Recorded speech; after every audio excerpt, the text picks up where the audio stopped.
Melihat berbagai kemudahan yang ditawarkan kota-kota metropolitan, banyak orang yang tinggal di desa atau di kota-kota kecil jadi berpikir, ya pantas aja dia hebat, dia kan tinggal di kota. Di sana semua fasilitas ada, sementara saya tinggal di desa, semua serba terbatas. Maka saya bisa apa? Nggak mungkinlah saya bisa bersaing melawan mereka. Nah, pemikiran itulah yang ingin dibongkar oleh Zoho, sebuah perusahaan perangkat lunak yang berasal dari India. Alih-alih membangun kantor pengembangan softwarenya di kota besar, apalagi di Silicon Valley, Zoho justru memutuskan untuk membangunnya di sebuah desa kecil bernama Tenkasi. Misi dari tim yang bekerja di sana juga nggak kaleng-kaleng. Mereka ditantang untuk membuat software yang mampu mengalahkan produk sang penguasa pasar yang bermarkas di Silicon Valley.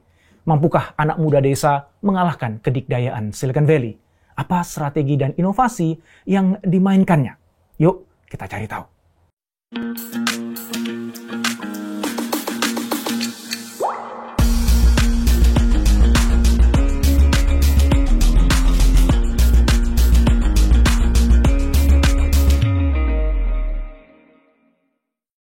Kisah Zoho dibagi dalam 5 bagian. Pertama, kita akan mengeksplorasi tarikan Silicon Valley. Di bagian kedua, kita akan pergi ke India untuk melihat inovasi yang lahir dari pinggiran. Lalu pada bagian ketiga, kita saksikan giat desa Tenkasi melawan Silicon Valley. Dilanjut, di bagian 4, kita rasakan dampak kehadiran Zoho di Tenkasi. Terakhir, seperti biasa, kita petik 3 pelajaran penting dari kisah yang epik ini.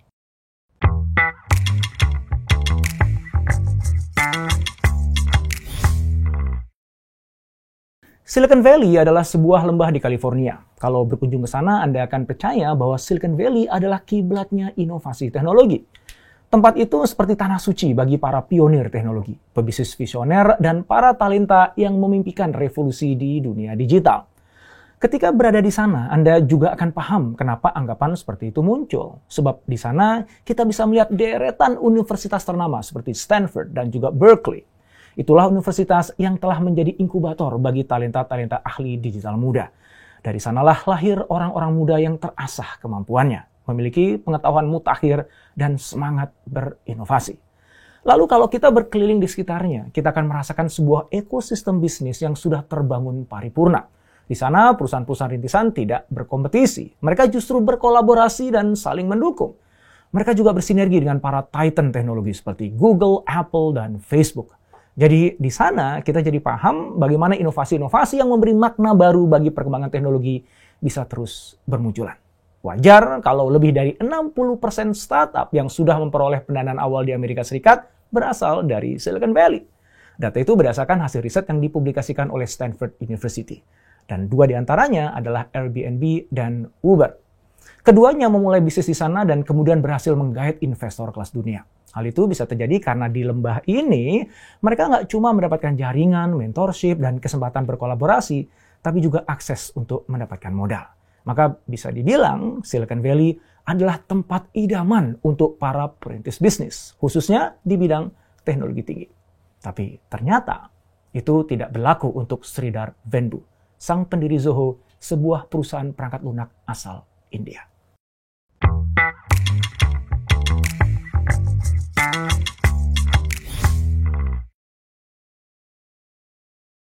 Mari kita kembali ke tahun 1996. Di pinggir kota Chennai, India Selatan, kita akan melihat sebuah apartemen kecil. Disitulah kisah Zoho dimulai. Saat itu sebenarnya Chennai sudah menjadi kota besar, walaupun belum dikenal sebagai pusat teknologi. Jadi dengan segala keterbatasan fasilitas dan utilitasnya, Chennai sebetulnya tidak kondusif untuk membangun sebuah bisnis teknologi tinggi. Beda jauh dengan Silicon Valley yang serba lengkap fasilitasnya. Tapi pendiri Zoho, Sridhar Vembu, sama sekali nggak peduli. Bersama dengan sebuah tim kecil, Sridhar kekeh akan bekerja di situ untuk mewujudkan mimpinya. Mereka bertekad akan menciptakan teknologi solutif bagi bisnis yang berkualitas dunia. Bagi Sridhar, apartemennya yang sepi dan tenang justru menjadi kelebihan. Mereka bisa khusyuk bekerja, membuat dan mengembangkan produk sesuai apa yang telah mereka bayangkan. Mereka bebas berinovasi tanpa digoda oleh tren teknologi yang berkembang dan juga nggak diganggu oleh urusan-urusan eksternal. Mereka bisa fokus untuk menghasilkan kualitas dan menyajikan kepuasan bagi pelanggannya. Zoho memang terkenal sering mengambil jalan yang berbeda. Mereka memilih berinovasi dari pinggiran, bukan dari pusat-pusat teknologi global. Mereka juga membangun bisnis tanpa suntikan dana investor. Zoho seolah ingin membuktikan bahwa untuk menemukan inovasi yang bermakna tidak harus selalu diawali dengan modal besar. Bahkan terhadap raksasa industri teknologi seperti Salesforce, Zoho berhasil membuktikan bahwa selalu ada ruang untuk melakukan pendekatan yang berbeda. Nah, untuk kisah lengkap Zoho versus Salesforce, saya sudah buatkan videonya ya. Jadi tonton di channel saya ini. Saat ini mereka tidak hanya bangga dengan 100 juta penggunanya di seluruh dunia, tapi mereka juga bangga dengan cara dan usaha mereka untuk bisa mencapai prestasi tersebut. Zoho juga tidak pernah meninggalkan UKM, walaupun produk mereka sudah digunakan oleh banyak korporasi besar kelas dunia. Agar bisa tetap melayani UKM, Zoho memecah-mecah produknya menjadi bagian-bagian yang lebih sederhana dan terjangkau tanpa mengurangi kualitasnya. Itulah cara mereka memberikan solusi yang tepat sasaran bagi para pelanggannya, sekaligus menjaga supaya biaya produksinya tetap efisien.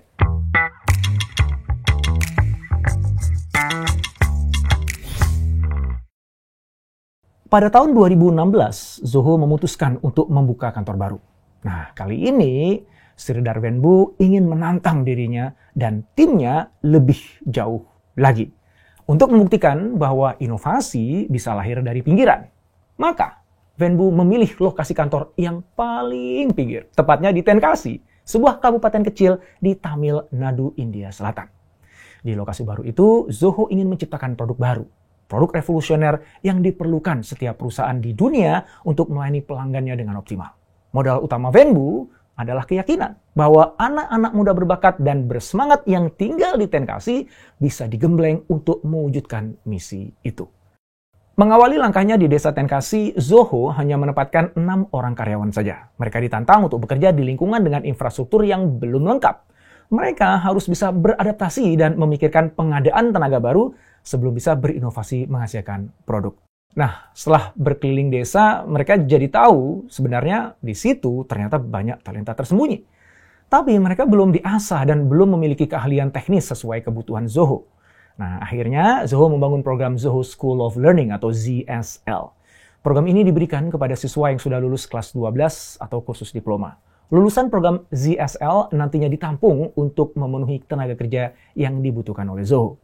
Setelah melewati beragam tantangan sumber daya dan infrastruktur, akhirnya mereka berhasil meluncurkan Zoho Desk.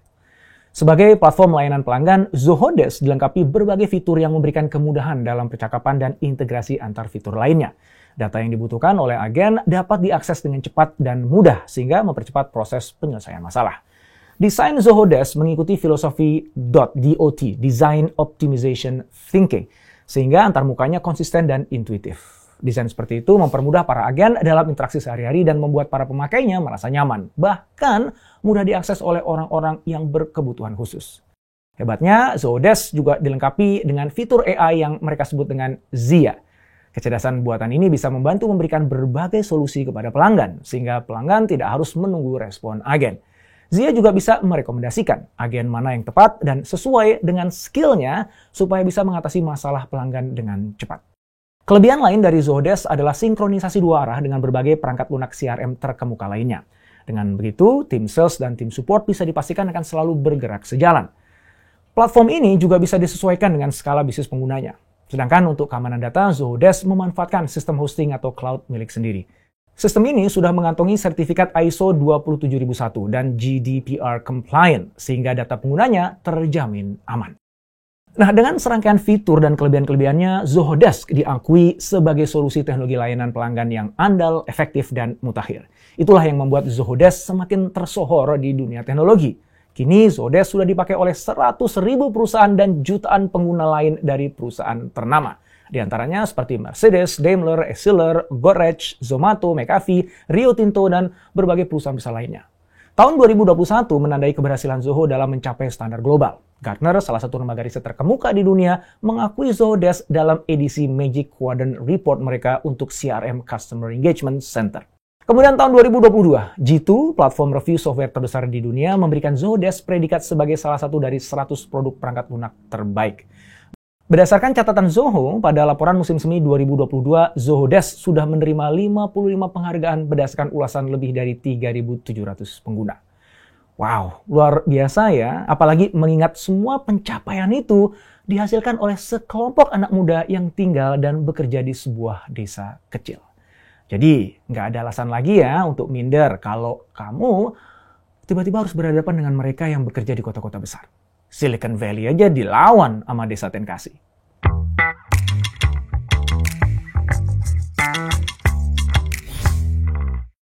Kedatangan Zoho di Tenkasi membawa berkah bagi masyarakat sekitarnya, sebab Zoho tidak menikmati suksesnya sendirian. Mereka juga memberikan dampak sosial bagi warga Tenkasi. Dampak keberadaan Zoho telah disurvei oleh Economic Consulting Group. Survei itu mengatakan bahwa Zoho sudah berhasil meredefinisi perekonomian dan kehidupan sosial Tenkasi. Selama 10 tahun kehadirannya di Tenkasi, Zoho sudah mengubah dan meningkatkan kualitas hidup masyarakat setempat. Apa aja sih yang sudah Zoho berikan? Nah, pertama, dalam hal infrastruktur, Zoho ikut meningkatkan kualitas pendidikan dengan merevitalisasi sekolah-sekolah lokal.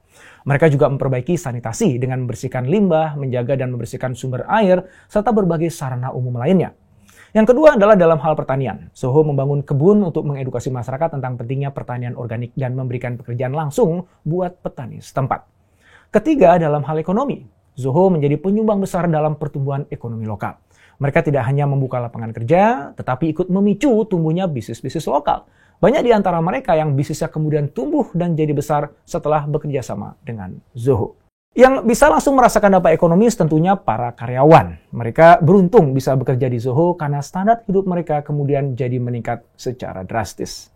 Khususnya bagi kaum perempuan, mereka telah menjadi sosok mandiri secara finansial dan memiliki otoritas lebih dalam kehidupannya. Ini sebuah perubahan besar dalam kehidupan ekonomi dan sosial masyarakat di Tenkasi. Terakhir, tentunya dalam hal pendidikan. Program ZSL telah merevolusi pendidikan warga sekitar. Sekolah ini telah membekali para siswanya dengan keterampilan yang relevan untuk industri zaman sekarang. Mereka telah siap dan matang untuk masuk ke pasar kerja. Nah, dengan semua inovasi dan investasi sosial yang telah dikeluarkan, Zoho berhasil mengubah Tenkasi. Desa itu sudah berubah menjadi kota kecil. Zoho berhasil meredefinisi masa depan dari warga setempat.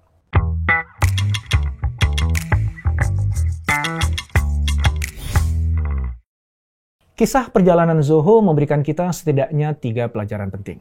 Pertama, kesuksesan dan kemajuan teknologi bukanlah hak eksklusif para penghuni Silicon Valley atau kota-kota metropolitan. Keputusan Zoho untuk memilih Tenkasi sebagai salah satu pusat inovasi justru membantah anggapan bahwa inovasi harus lahir dari kota-kota besar dengan segala talenta dan infrastruktur pendukungnya. Ketika kita memiliki visi yang tepat, komitmen yang kuat, dan keyakinan pada kekuatan diri sendiri, maka inovasi dapat lahir dari mana saja. Yang kedua, investasi besar dan lokasi strategis bukan prasyarat untuk menjadi berhasil di industri teknologi.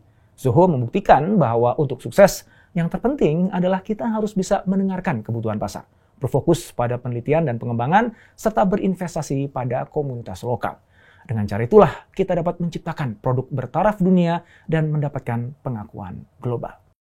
Ketiga, keteguhan memegang prinsip kemandirian menjadi kunci keberhasilan jangka panjang. Zoho merancang dan membangun solusi dari awal sampai akhir tanpa bergantung pada pihak ketiga. Kemandirian itu membuat mereka bebas mengeksplorasi dan berinvestasi dalam proyek-proyek jangka panjang.